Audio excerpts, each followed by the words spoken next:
Lucu Rasulullah sehingga istrinya senang dipuji. Tapi saya pesan ke bapak-bapak, kalau punya istri hitam jelek digaul kubur, jangan dibilang ya Umma Irem atau hai Hajar Aswad sini. Nah, diingatkan kita jujur pada diri sendiri luar biasa sekali. Secara psikis bukan hanya jujur, melatih disiplin. Kalau bapak-bapak, ibu-ibu, hadirin hadirat ingin tahu umat Islam itu disiplin gampang. Lihat aja saat mau buka puasa. Betul betul tidak? Disiplin gak mau lewat dari 1 detik. Remote dipindahin tuh mau azan tuh. SCTV, Indosiar, TV One yang mana yang azan lebih dulu? Disiplin luar biasa sekali. Bahkan kita bisa belajar. Secara rohani kita semakin bersyukur kepada Allah Subhanahu wa taala karena kita berpuasa. Kita tidak makan, tidak minum, itu akan terasa nikmat saat kita mau makan. Karena tidak saat kita lapar dan haus, kemudian kita minum nikmat rasanya. Bukankah sudah kita buktikan saat kita berpuasa, saat buka puasa maghrib terasa nikmatnya ya.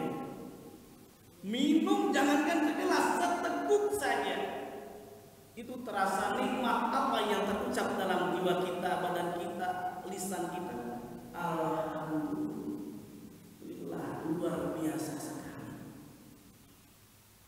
Bersyukur kepada Allah Subhanahu wa taala sehingga kita lihat kita tidak makan, kita tidak minum, ada batasannya, min tulu'il fajri ila ghurubi samsi. Dari fajar, dari subuh sampai maghrib terasa. Bagaimana saudara-saudara kita di Palestina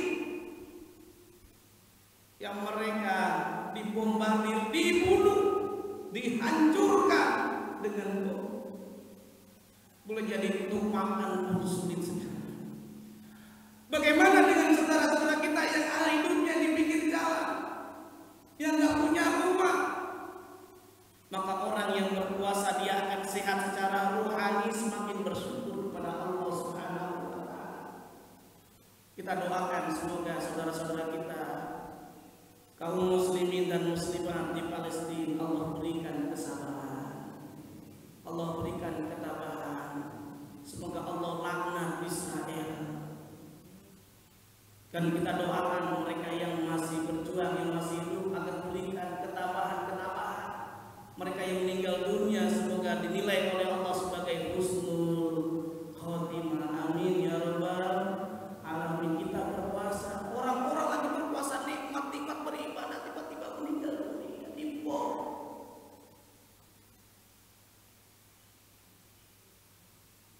Bulan Ramadan adalah bulan prestasi. Bisa kita lihat,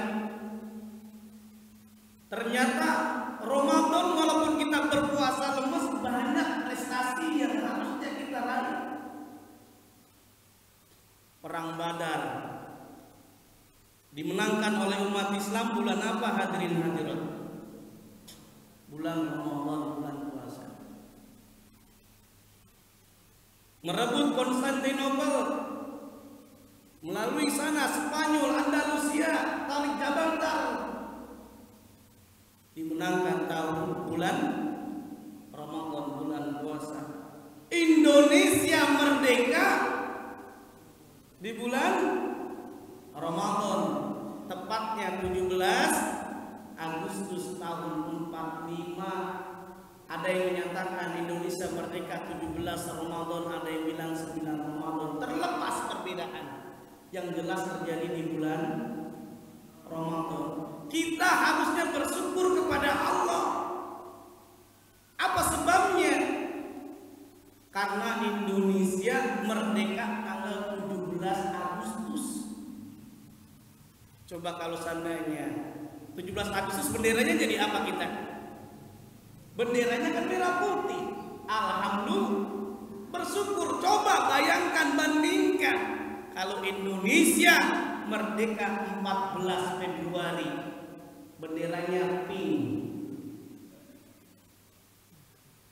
Kita pun harus bersyukur. Presiden pertama kita adalah Soekarno, sehingga negara kita menjadi Republik Indonesia. Coba kalau yang jadi presiden Ahmad Dhani diubah, bukan Republik Indonesia, Republik Cinta. Kita bersyukur kepada Allah Subhanahu wa taala, alhamdulillah Pilpres kita sudah melakukannya tanggal kemarin 9 Juli. Ya, 9 Juli bulan apa tepatnya? Bulan Ramadan, bulan puasa, berprestasi. Cuman kita bingung mana yang menang. Astagfirullahaladzim. Tinggal kita bersabar dah. Tanggal 22 Juli insya Allah saya akan tanggal 16 Juli, kalau tidak ada halangan nanti ceramah di KPU pusat. Saya mau tahu siapa yang menang duluan. Hadirin hadirat, shaimin dan shaimat yang dimuliakan oleh Allah Subhanahu wa taala. Bulan prestasi, semestinya secara rohani kita semangat. Secara mental harus semangat.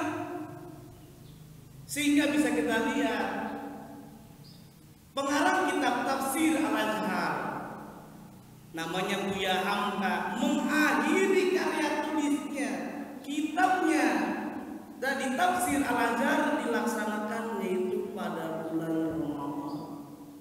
Sudah semestinya ini jamaah Masjid Al-Mujahidin sesuai dengan namanya. Mujahidin artinya apa? Orang yang berjihad, orang yang bersungguh-sungguh. Harapannya saat kita masuk bulan puasa betul-betul berprestasi. Harus tahun ini lebih baik daripada tahun sebelumnya dalam amal ibadah kita kepada Allah Subhanahu wa ta'ala. Secara rohani luar biasa manfaatnya. Kita diajarkan menjaga emosi, sebagaimana Allah telah tegaskan dalam surah ketiga, surah Al-Imran ayat 133 sampai ayat 135. Intinya bahwa orang yang berpuasa tujuannya untuk bertakwa, la'allakum tattaqun, dijelaskan dalam surah Al-Imran. Bagaimana cara memperoleh derajat takwa? Di antaranya menjaga emosi, wal kadhiminal ghaiz, menjaga emosi dan gampang marah. Ada pelajaran, coba bayangkan saat kita mengendarai mobil, saat kita mengendarai motor, saat berpuasa sama tidak berpuasa, beda nggak rasanya? Beda. Kalau tidak bulan puasa, boleh jadi saat kita mengendarai mobil ada yang nyalip, binatang ragunan keluar semuanya. Betul atau tidak? Tapi kalau seandainya kita dalam puasa lagi emosi, nggak jadi. Saya lagi berpuasa. Ini menjaga emosi. Saya juga ada kisah ibu-ibu nih. Biasanya ibu-ibu kalau beli sayuran di mana, Bu? Di pasar, satu emas. Bisa di pasar, supermarket, atau tukang yang dorong gerobak datang ke rumah. Karena lagi di puasa, lupa dia menjaga ucapan omongan. Dia bilang, Bu, ibu-ibu. Kalau ibu ditanya, disaut, dipanggil ibu, jawabannya di tes ya Bu ya. Kalau ibu-ibu jawabannya iya di ibu. Mana suaranya ya? Ibu.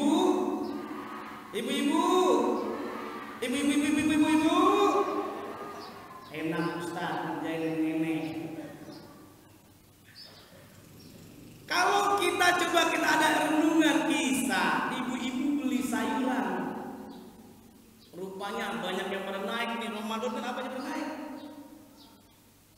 Tomat yang biasa 1.000, 2.000. Dibilang, ini tomat berapa ini? Karena tukang sayurnya ibu-ibu, Bu, ini tomat berapa duit harganya? 2.000 rupiah. Dia bilang, ya Allah Bu, tukang sayur, ini tomat 2.000 gedenya seupil. Oh, yang bawa biasa tuh. Gedenya seupil kayak gini 2.000. Kira-kira tukang sayur dongkol itu. Dongkol juga akhirnya balas, Bu, begini aja Bu, ini kan bulan puasa. Kata ibu tomat gedenya seupil, karena upil itu segede tomat saya bayarin. Jaga ucapan kita, lisan kita saat berpuasa. Karena kenapa? Berapa banyak orang yang berpuasa dia tidak mendapatkan pahala berpuasa, cuma apa dia? Dapatkan lapar dan haus. Rubba shaimin laisa lahu min siyamihi illal ju' wal atas. Berapa banyak orang yang berpuasa dia tidak mendapatkan pahala, cuma lapar dan haus. Boleh jadi kita sering lupa. Saat kita berpuasa menyakiti hati orang lain.